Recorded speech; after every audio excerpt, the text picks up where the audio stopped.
Hi, this is Dr. Paul with Online Chiropractic Marketing Systems, and we're following up with marketing as it relates to the personal injury attorney. So we're looking at that very specific category, and then we're relating it to the marketing concepts.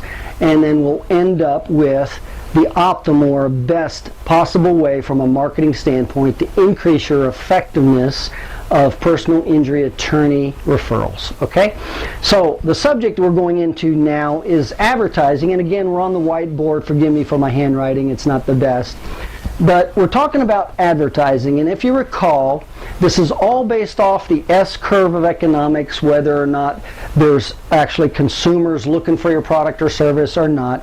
And we already talked with you about the statistics of personal injury attorney marketing. If you recall, the statistics were only 32% of personal injury clients go to complementary alternative medical providers, and of the 32%, chiropractic is the leading complementary alternative medicine. But that's not what is important here. Remember, what's important with that is called 68% are not. 68% of personal injury clients are not seeing chiropractors. Now, does that mean that there's not a need for chiropractors? No, because the stats, and again, this is from the Insurance Research Council, 87% of all personal injury cases involve a soft tissue injury.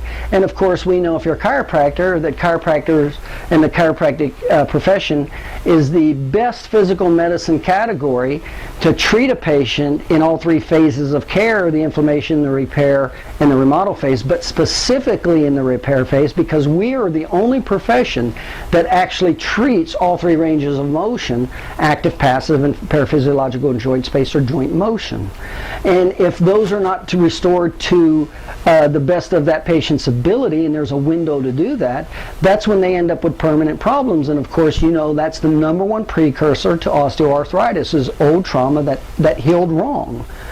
So it's a huge problem, especially with trauma and injuries, and chiropractic is the physical medicine specialist that is the best and optimal to treat, and it's in the largest category. Now, that doesn't mean that they know about it, the personal injury attorneys, and the fact of the matter is the vast majority of them don't, because if they did have that perceived value of what you could bring to the table for their clients and themselves, remember, from the client's perspective, it's really more so about the health care and not having permanent injuries. But remember, the objective of the personal injury attorney is to maximize the amount of compensation for his client. So his whole concern and focus, primarily the number one focus, is compensation. How much money can he get for that case?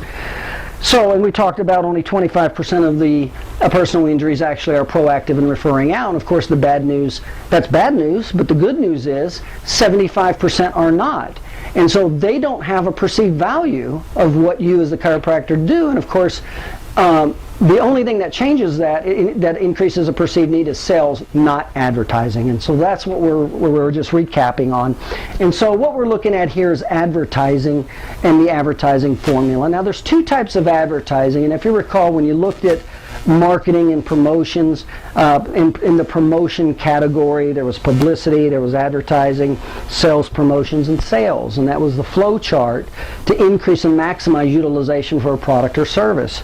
And so what happens is, in advertising, there's two types of advertising. Here we are. We've got name recognition advertising, and we've got direct response advertising. Now remember, advertising only works when there's a perceived need. If somebody does not have a desire for what you're advertising, it doesn't matter how much you advertise. Okay, so advertising is directed for people who have a perceived need. That's the left side of the S-curve. And there is formulas for that. But here's the two types of advertising. And I'm constantly asked, if I should do this advertising or do this type of advertising. Well, the first is called name recognition, and here's how it works. This is a graph that is kind of representative of name recognition advertising. This represents the cost. In other words, in the beginning, there's high cost with this number right here. And you pay, and then eventually this graph right here, this bottom graph, represents how well the advertising is working. And it takes a while for advertising the work, because we don't just jump every time the first time we see something. You got to remember the average, it's said that the average time somebody has to see something to act is 7 times. And you also have to remember the average person sees anywhere from 5,000 to 7,000 advertising messages a day. So here's what typically happens. And so the cost of advertising is typically high relative to the return. So you start advertising and you're paying the money, and there's very low return relative to that cost. And so typically what happens is the client or the chiropractor will do that for a short period of time, and then right here, this little arrow right here, they call that the Maalox moment. And what happens is, this is where the chiropractor bails out. And the reason he bails out from his advertising right here is because he's spending all this money right here, and he's not seeing the return, and he bails out before the name recognition essentially will actually be beneficial and overcome the amount of money spent. Because over time, the name recognition can take hold, but it takes a long time and a lot of money. So then you can actually start spending less, and then what happens is it starts working. The number of clients start purchasing. So the number of clients start purchasing versus the cost, and it meets right here in the middle. The effectiveness now overcomes the cost benefit, and now it's worth doing. But the majority of people never make it to there right here. They bail out because, and it's called name recognition advertising. And so the small business, and they call it advertising for the generals. And the reason they call it advertising for the generals is these are big ticket dollar things. And the generals are GE, General Electric. In other words, they've got very large budgets to just put their name out there, okay? Because look at all the factors that you want to consider when you're advertising that typically name recognition advertising will not do. So you probably can't see this over here, but essentially these are the factors involved with advertising. First, you want to know and identify your target market. You do not just want to advertise everywhere and anywhere, so you got to define your target market. These are the parameters that your target market is defined by, and the better and closer you do this, the more effective your potential advertising is. So the first thing you have is demographics, and most of us have heard of demographics. It's your age, your income, your educational level, your socioeconomic status. There's about 7 categories here. And then your psychographic characteristics. Psychographics are your lifestyles, attitudes, and beliefs. And so if you try to sell a product or service into a specific psychographic market that routinely rejects that particular product or service, you're going to spend and waste a lot of time and money. Because how hard is it to change people's lifestyles, attitudes, or beliefs? Okay? So doesn't it just make sense to naturally go into a demographic market to the people who will naturally buy your product or service, to the people who will naturally buy psychographically and accept your product or service? And what's called geographics, and geographics is the radius of draw, and with chiropractic that varies, with personal injury attorneys it varies. Generally speaking, the more dense the population, the less further we're willing to travel for products or services. As an example, a typical chiropractic office in an urban area, 80% of their business will become from a 1 mile or less radius. And if you're in a suburb, you'll get 80% of your business within a 2 mile radius. And if you're in a country area, it'll go up to 7. And it has to do with the density of the population. In other words, how many barriers does that person have to, how many stoplights, how many cars, how much obstacles is he going to have to get to where he wants to go? Versus if you live in the country, you won't think a whole lot about getting in your car and driving 5 miles for a gallon of milk. You'll never do that in New York City. You'll never drive 5 miles for a gallon of milk. So that's called geographics, and then there's something called psychographic barriers. That's just the subconscious thought process that inhibits people from buying products or services. It's specific. All of these are specific per industry, per product or service. And then you have what's called the vehicle of communication. And there's 4 different ways of communicating with that person. Whether it's a cold call, in other words, there's no trust or need. That's a very, very bad way of advertising. And then there's what's called leads. You can maybe get up to 15% advertising business from leads, to what's called passive referrals, to what's called active referrals. So there's much more chance of a need for your product or service, and there's a much higher trust and lower defenses if it's what's called an active passive referral. And the absolute highest is an introduction, where there's a very high 70-75% likelihood of you actually getting that business, because it's an introduction. There's a high trust and high need.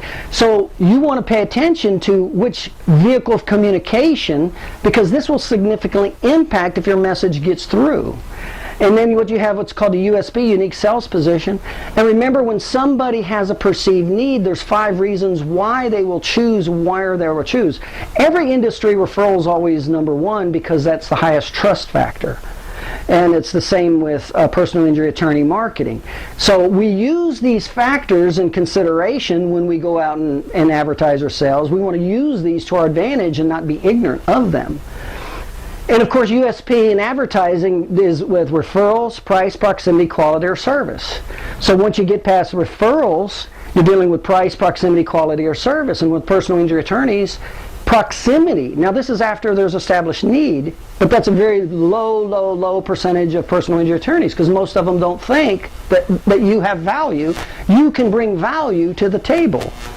And so the USP is a very narrow position that matches what it is that they're looking for, and it's very narrow. It's not broad, and the more broad and general you are, the less effective you are. So you have to have a USP, and the USP is either price, proximity, quality, or service. So then you go into your solution. What is going to be the solution for this USP? And then you obviously want some type of offer, and then the offer can be either what's called a discount or a benefit or a combination thereof. And there's pros and cons on when you do one versus the other. And more importantly, the offer has to be of relative value. Does that person value what it is you're going to offer? Because it doesn't matter if you offer something if that target market doesn't value it. So, and all of this is found out through what's called reverse engineering. You don't have to make anything up. All you have to do is find out all this information through research, and that's what we've done, is we found out all this information through research of the target market and what exactly they do want and why they want it, and what is more of a motivating factor and what is a lot less of a motivating factor. And of course your deadline. You always want to put a deadline on there because you want limits and deadlines to get people to act, so then they'll just drag it on and don't act. Because remember, every 24 hours motivation decreases 50%. Time, because life happens. Other things become priorities, okay? So the only point here is, look at all the factors that you can do wrong. And we're only talking about advertising. We're not even talking about sales yet. Now these definitely apply to these characteristics. A lot of them apply to sales. But if you do name recognition advertising, and you don't take all these or a good number of these into consideration, that is the reason why there's not necessarily a segment you're going after. There's not necessarily a particular market. Name recognition is like a big billboard, and maybe you see on that big billboard, Nike or Bud Light or something. That's called name recognition. So they don't necessarily divide it into these highly segmented areas, which significantly increase the effectiveness of the advertising. And so name recognition is a terrible way, it's a terrible way for a small business to increase their business. And so of all the offices I've opened, I never recommended doing name recognition, and if we ever did it, I called it charity. Okay, so you never want to do. What you want to do is what's called direct response. When you do advertising, you want to do what's called direct response advertising. Now remember, when we're talking about personal injury attorney marketing, how many personal injury attorneys have a perceived need and are looking for what you want? Well, not many. Remember the statistics. Only 25% of the clients are referred out. Of the cases, only 32% of them are seeing alternative care providers such as chiropractic. So there's not this overwhelming need for the chiropractic services. Now that's the bad news. And of course the great news about this is sales is what changes these whole dynamics. Sales, not advertising, because sales establishes need, and that's what's missing, is need. And I'm going to go into that specifically. So when we do direct response, we want to know the demographics of our target market. Which personal injury attorneys do we want to market to specifically? We want to know the psychographic profiles of these different attorneys because it represents their lifestyles, attitudes, or beliefs. Because you do not want to waste your time marketing to a personal injury attorney who does not believe in chiropractic. It is just go to the next one. Think of yourself how much it takes for somebody to change your belief system. You don't have the time and money, and you don't want to waste your time and money there. And then your geographic factors are very important, and the reason they're so important is because the attorneys know that if that client can't make it because they're too far away from either where they work or live, they know they're not going to make their appointments. And making their appointments for care is the number one thing that destroys the value of a case. So then you have what's called psychographic barriers. Psychographic barriers are whether are certain areas, and some examples of psychographic barriers are major interstates, major waterways. I mean, next to where I live, there was a major river, and people wouldn't cross that river to go into the next state, which was only a half a mile or a mile. They would drive 2, 3, or 4 miles within that state routinely for their products and services because there was a psychographic barrier crossing that river. So it's a big mistake. And also in one of the offices I had, there was a huge interstate and it was pulling away. Well, people don't drive away, and there was this psychographic barrier of the interstate. They drive into economic hubs. There's unfamiliarity with driving away from economic hubs. That's called a psychographic barrier. So you got to be paying attention to this. And then your vehicle of communication. Remember, there's 4 types of vehicles of communication, from an introduction, which is the best, to a cold call, which is the worst. So to your unique sales position, obviously the message you're saying here is something that you want them to value. If this message is not something that they value, then it's going to be an irrelevant message also if everything else is correct. And then you have to be able to give the solution to that particular problem. And now the offer and the deadline is really just to create action, is what that's about, okay? In your advertising, and that's defined as you want to define it. So we're talking about advertising as it relates to personal injury attorney marketing and why you generally don't want to use advertising. Or what we do is we'll use advertising. We'll still use these. We will never do name recognition. We will do direct response advertising, and we will use all these categories. And it's not to create need, because you can't establish need with advertising. And that's not the purpose of advertising. The purpose of advertising is to get their interest, stir their interest, and get them over to where either they do have a need to get them to buy, or to stimulate their curiosity or take their awareness from unconscious incompetence to a conscious competence awareness of a particular problem, benefit, or problem that they were not aware of, to get them to take another step. And that next step is establishing need, and that step is called sales, and we will go specifically into that. And it's a very different formula. The need is already there, advertising. Sales, the need is not there. There's no perceived need. And you got to remember, when you look at the statistics of personal injuries, the majority of them do not have a perceived need for you as the chiropractor, but there's definitely, between you and me as chiropractor, we know there's a need. So how do you communicate that? Well, it's called sales. How are you going to communicate that to its most effective ability? Okay? So that's advertising. Again, I'm Dr. Paul with Online Chiropractic Marketing Systems. We're specifically talking about personal injury attorney marketing as it relates to the market. And we'll see you in the next segment.